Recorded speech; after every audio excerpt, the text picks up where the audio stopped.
I needed his help. Like he had to get off his snowboard and come up and help me get out from underneath a tree. Was it like that, like a Bob's Burgers scenario where there's only one other car in the parking lot, and Bob is teaching Tina to drive, and he's like, "Okay, you're going towards the car. Just turn the wheel anyway at all," and they just keep going, and hit it. Was it like It kind that? of felt like that. He's like, "Hey, don't hit that tree.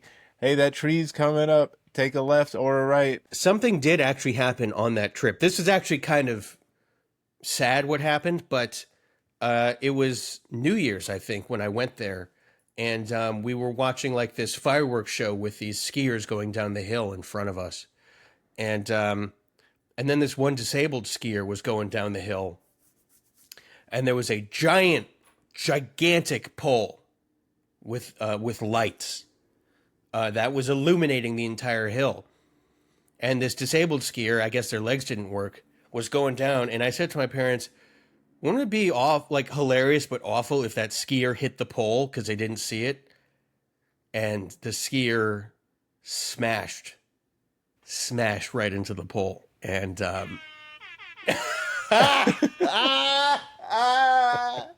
thank you for bringing levity to a rather serious story I was telling you. I just felt so bad afterward because I was like, well, surely they see the giant pole right in front of them. And like the ambulance came and I don't know what happened to them, but it was like you don't smash into a pole at that speed and come away from it totally okay. Please play that horn again, please. It was so maybe they like started working. Maybe it's like like you get hit on the head enough times and then you just become a genius. Yeah. I appreciate your use of sound effects there. That was the first sound effects we've used in this show, and I think you've broken the seal. And now we're probably going to be using sound effects and drops just and all sorts of things. Loosey-goosey. Yeah, whatever. We're not even going to use fart words noise anymore. Yeah, that's it. You do bam, bam, bam, bam, and I'll do, and we'll just communicate like that as if it's Morse code. Bam, bam, bam, bam, bam, bam, bam, bam, bam, bam, bam, bam, bam, bam, bam, bam, bam. Hold on. This just in. Somehow while recording this, all 4 other viewers of our videos have decided to never watch them again. Tough break there, Jones. Well, that would mean my mom and my sister decided never to watch again. And they'll watch if I make them. So. Was that? Oh, they're only going to watch it if you're in the room, so it only counts as 1 view. Another tough break there. Yes, that is a problem. If they're watching it together, that does cut the views in half. You hate to see it.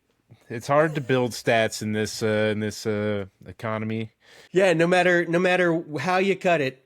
Oh man, this is a dire situation. Things are not looking good. But I still enjoy making this thing with you. I really do.